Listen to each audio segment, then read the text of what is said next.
Welcome to Season 5 of the Get Out of Teaching podcast, presented by Larksong Enterprises. This podcast is for teachers who are considering leaving education but feel like they have no options. I'm your host, Elizabeth Diakos. I'm a career transition coach who guides overwhelmed teachers out of education and into a life they love. In this season, we'll be speaking with wellbeing experts who can help you to stay well as you plan your exit. But I also want to share something with you. Many teachers want to escape the classroom, but still have a passion to teach. If that sounds like you, then consider becoming a learning success coach. Founder Kahila Sivas has created a business in a box. It's a 12-week guided process to build and launch your independent coaching practice with no profit share or franchise fees. Be inspired by the latest stories of teachers who are leaving the classroom at www.learningsuccesscoaches.com and get out of teaching with confidence. Episode 17. Hi everyone and welcome to the show. On today's show, I'm really excited to be speaking with Vicky Weber, who is a former teacher from the US and currently an author. Thanks for joining us on the show today, Vicky. Thank you so much for having me. Okay, so Vicky, tell us about your life as a teacher and what got you into teaching in the first place. I was always the child with, an obsession with school. I loved learning. It was to the point where I had, a play backpack. I would try sneaking on the school bus when I was like 3, 4, and clearly not going to school age. I always knew I wanted to be a teacher. I just wasn't sure what type of teacher until I got to high school, and really realized that music was kind of where that passion was. So I went on to Millikan University in the States. I got my bachelor's degree in music education, and then later my master's degree in teaching and learning with a ESL concentration. So most of my teaching experience has been the K through 6 level, a little bit of pre-K, and most recently, in addition to music, I was teaching STEAM. So I've worked with whole school populations at the elementary level. That is a massive portfolio of experience in the education sector. Wow. And the STEAM, how did you get into that? That's, usually the art teacher doesn't get to teach STEAM. It's like the other way around. The engineering geek gets to add in a bit of art. How does that work? Yeah, it was interesting. I applied for a job. It was mostly music. It was like 70% of a music position and 30% of a STEAM position. And I'd never heard of anything like that. It was an experiment for the school essentially. But my teaching and learning master's is what qualified me to do that, because it encompassed science, technology, English, arts, math. It encompassed all of those things. So I had to do some trainings and learn a lot. And it was a lot of fun. It was a lot of learning as I went and a lot of student-led things, which really bled over into my music teaching and my teaching in general. One of my favorite things to do with the kids was I would not answer their questions with a statement. So they would ask a question and my answer would be, how do you think that happens? Where do you think we can find that answer? I don't know. What do you think will happen if we do this? And so it was really amazing to see how much independence the kids gained purely by putting their learning back on them and piquing their curiosity and giving them the tools to find the answers rather than just giving them the answers. Yeah. And they're great coaching questions to ask as well. Like actually pushing back and asking the person a question rather than giving them the answer is always more effective, isn't it? Because then it gives them the agency in the learning experience. Okay, so tell us about what you do now. So I am a full-time children's book author. I have a variety of books, but the two main ones are based on my background in music education or my Hispanic roots. So all of my titles are educational. The majority of them are interactive, similar to Don't Let the Pigeon Drive the Bus or Don't Push the Button, but they have a musical twist to them.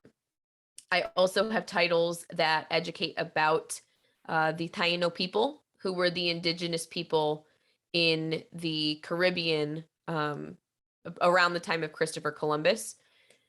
And a lot of Puerto Rican people still have ties, are just direct descendants of the Taino. So that's where my connection comes in. But a lot of people don't realize that things like hammocks, the word barbecue, maracas, the guiro, those are all derived from the Taino people. And the average person assumes that it's just from Spain or somewhere in Latin America rather than an indigenous group. So I wrote a picture book series to bring light to that as well and just retell their folklore. Fantastic. So sounds like a very niche market. Who's buying your books? A lot of different people. As far as the musical books, I do have a lot of music teachers purchase them, but I have just as many parents who want to encourage their children to learn and experience more musical things, purchasing as well. And as far as like the Taino example, that's something that is used in classrooms, but it's used at home, at daycares, at summer camps. It's not limiting to who it applies to or who can learn from it.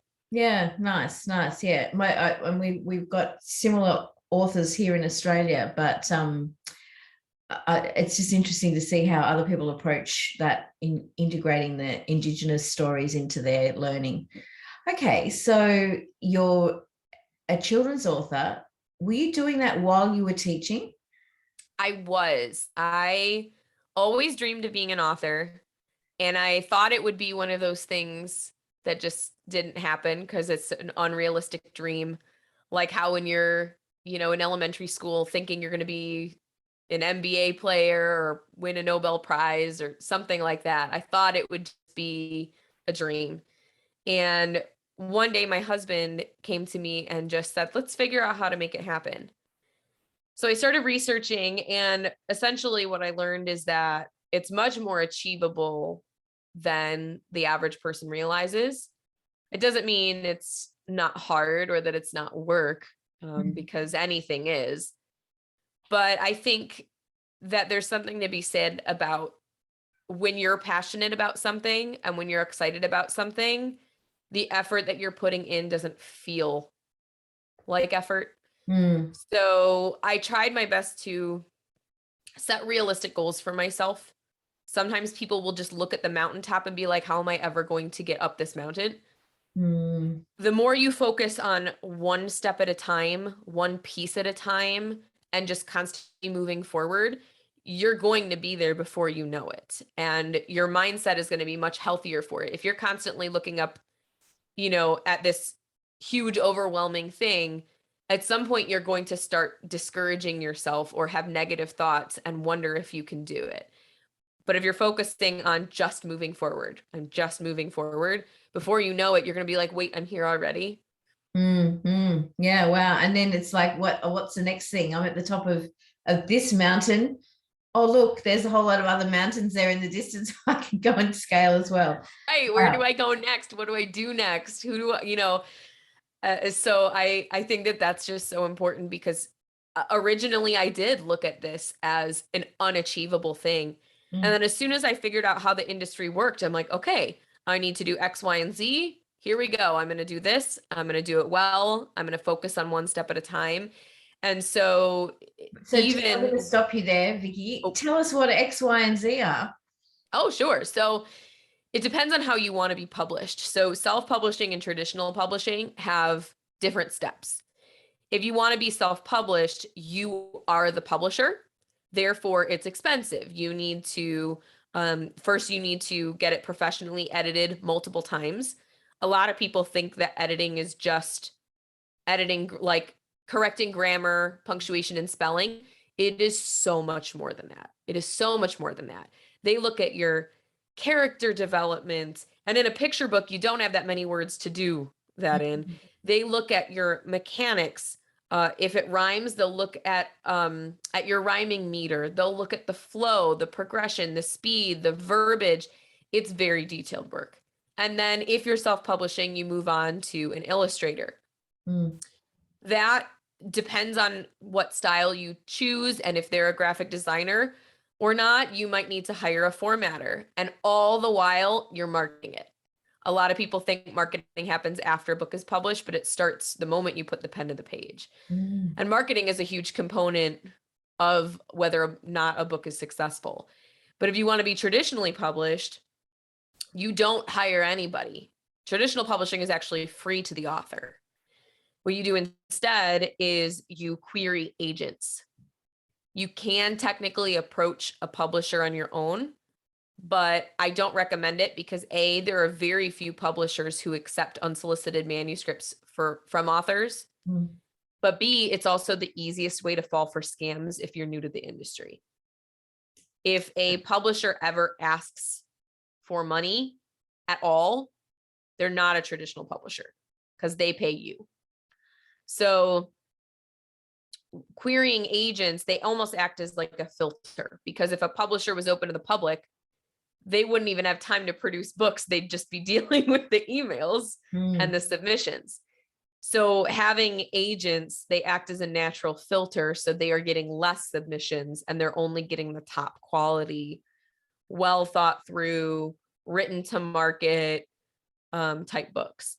But the biggest thing I wish I knew about agents, I do have one now, I've been published both ways, is that no doesn't always mean no. No often means not now, or I'm not the right person. Because an agent does not get paid until they successfully sell your book to a publisher. So they want to feel like the best salesperson for your book. And if they don't feel as passionately about your story as you do, they'll say no. So when you began, I thought it meant like my book wasn't good enough, and that's just not the case. Right. Got it. And so when you started, you self-published, did you? I did. I started, I self-published 4 titles, and then Disney actually reached out to me, and they had me write the level 3 step into reading book for their movie Encanto. I wrote that while I was in my 3rd trimester, very, very pregnant, very stressed, very tired. And it was so rewarding.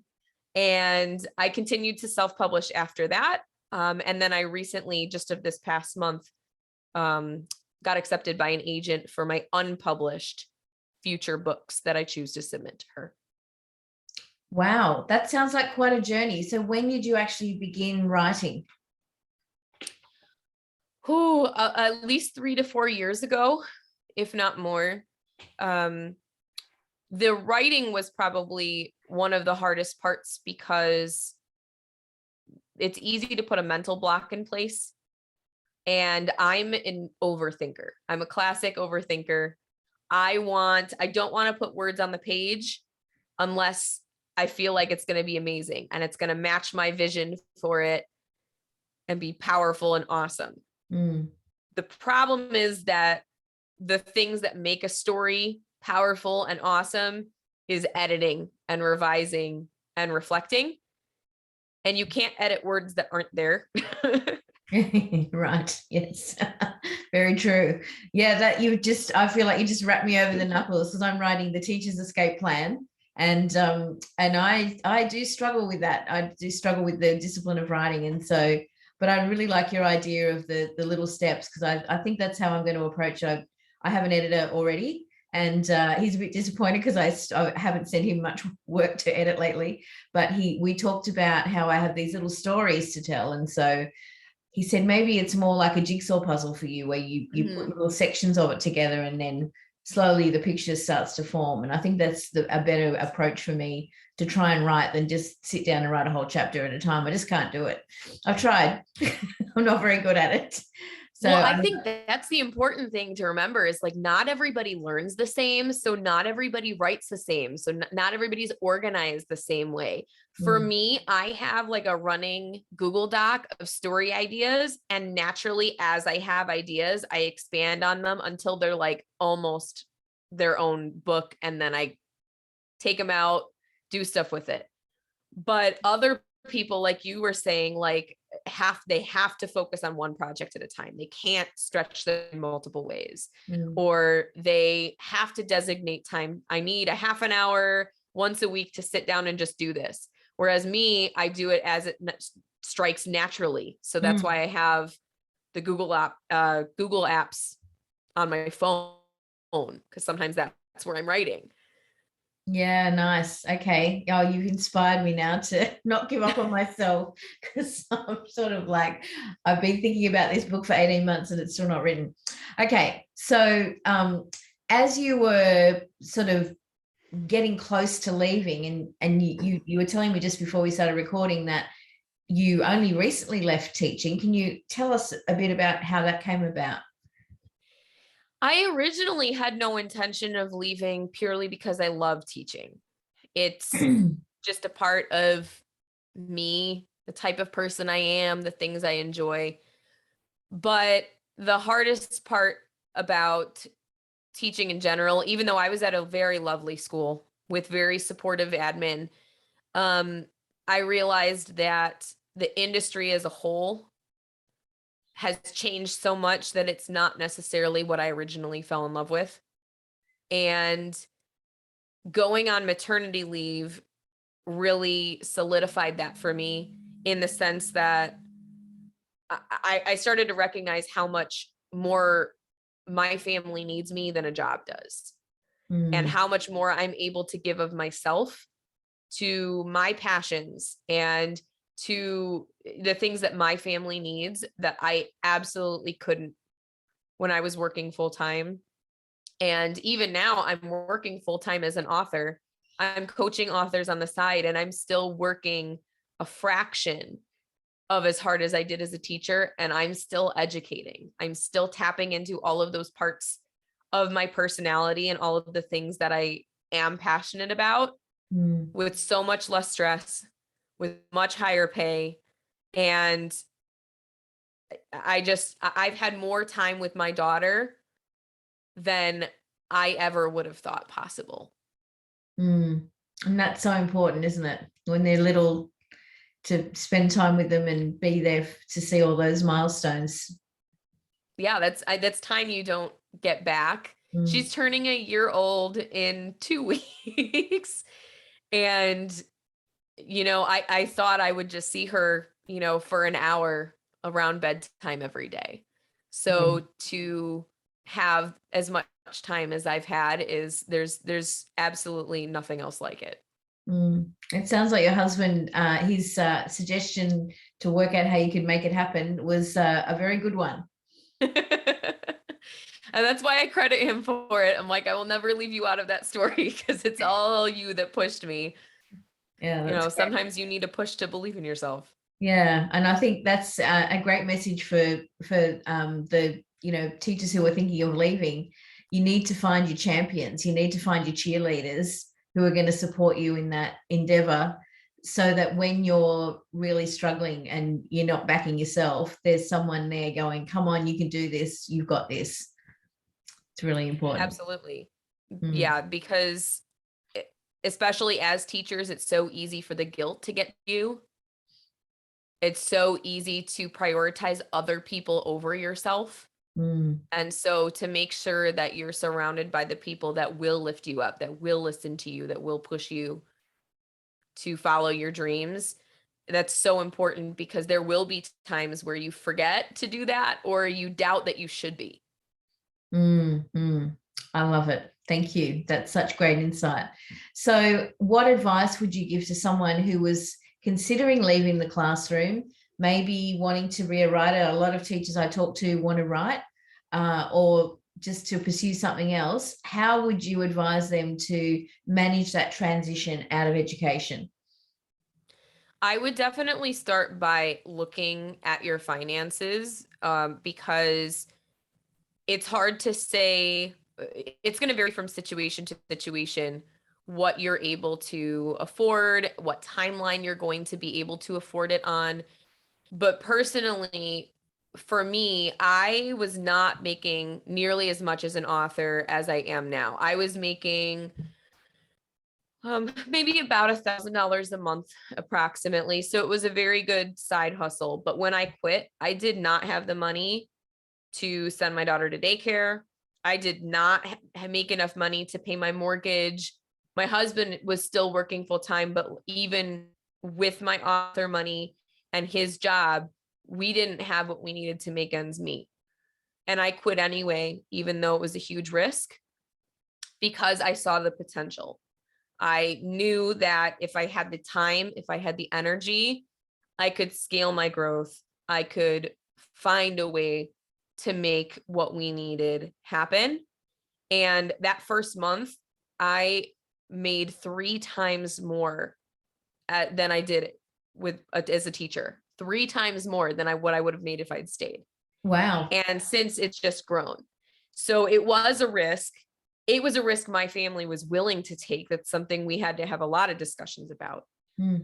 But I did not walk into it already with a job that already paid me what I needed and safety nets everywhere. I didn't have that.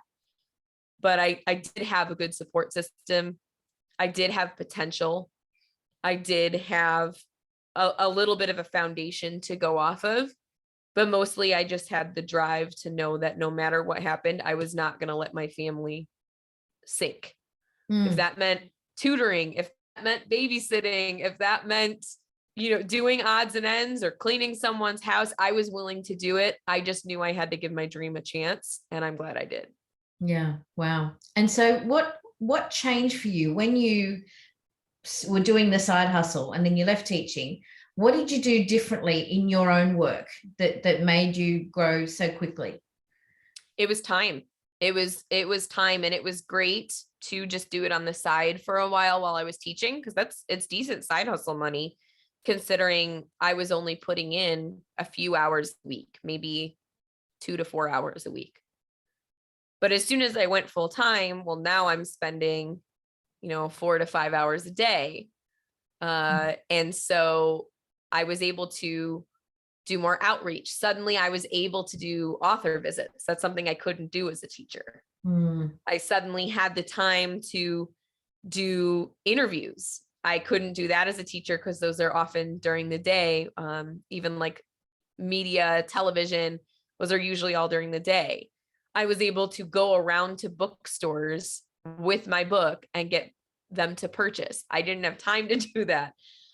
So it purely came down to time and strategy. I was able to grow my following. And because all of those things all work together, the visibility leads to sales. The sales leads to people joining my email list.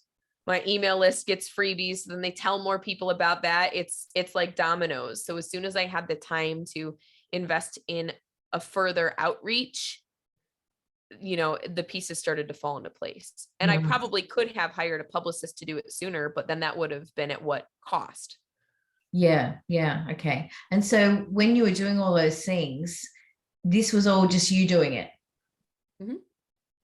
So how did you know what to do? Research, trial and error. A lot of things I knew how to do or what to do, but I was doing on a much smaller scale. So maybe I was reaching out to bookstores, but I was only reaching out to 1 to 2 a month. As soon as I was full time, well, now I'm reaching out to 1 to 2 a day or 1 to 2 a week. So a lot of it were things I was already doing or things I knew I needed to do and just had put on the back burner. And the things I didn't know how to do, I dedicated myself to learning, either with YouTube videos, webinars, trainings. Sometimes I hired people to get feedback on the things I was doing. If I wrote a press release, I might have a press release expert look at it before I send it out. But yeah, a lot of trial and error and learning, but I like learning. Yeah, because you're a teacher. Nice. Okay. So if someone was wanting to leave and they were thinking of doing their own thing, setting up their side hustle, what would be the first thing you would suggest they need to do? Make sure that you're prepared for exponential growth. If your side hustle, whatever it is, your business is something that you're passionate about and you see it down the line being big or the potential to be big, start by separating things out. Have a separate bank account for it. It doesn't have to be a business account yet, but just a separate account. Have a separate email and start making separate everything, because otherwise you're going to have what happened to me. And now I'm like drowning in tax things because I've got personal mixed in with the business and it's a disaster. But setting yourself up for that early makes things easy. And it also makes it really easy to track your growth. I've had a lot of authors come to me, not even realize how much money they've made because they weren't keeping track very well. It's just the money came in and then they spent it on something because they had a bill to pay. And so they didn't even realize how much they'd made or what was working, where they were spending money unnecessarily and where they needed to put more money in because they hadn't separated it from their personal accounts. So I think doing that and finding a way to be organized, finding a way to create a system that you will never let down. Create goals that if you overachieve, great. But if you set something too high, if you set the bar too high, and then you don't meet that standard, you're going to feel like you're letting yourself down. It's way better to set the bar lower and impress yourself than to do things the other way around.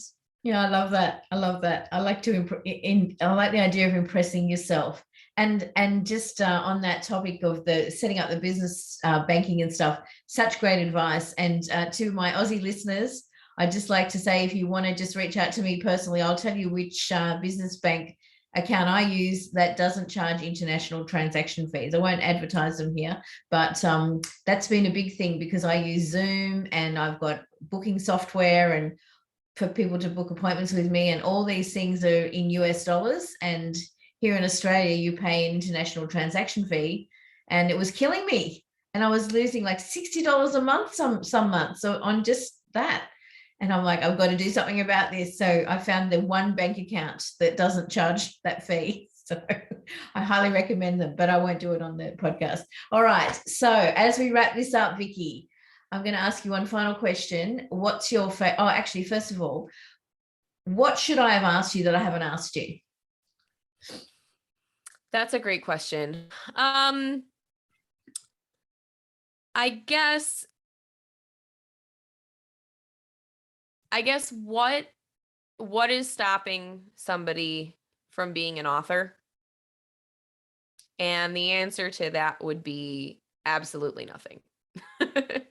There is no barrier in your way. There is no rule that says, a story needs to be this or that, or you need to be this or that to be an author.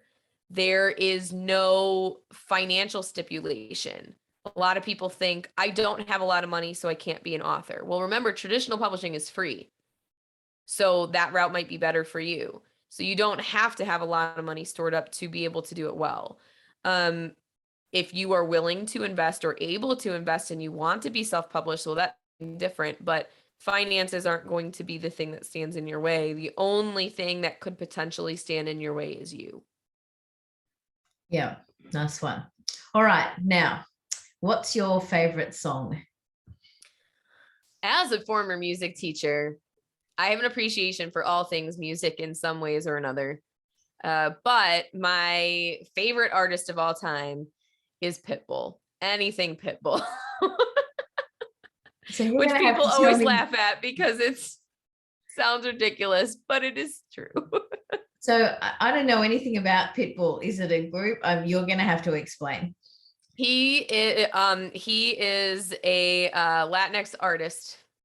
He's one of the people in pop music that's always, it's Latinx pop, but he's always yelling. He's Mr. 365, and he's always like yelling things like they do in pop. But if you look up a picture, he's one of the few bald artists that is really popular.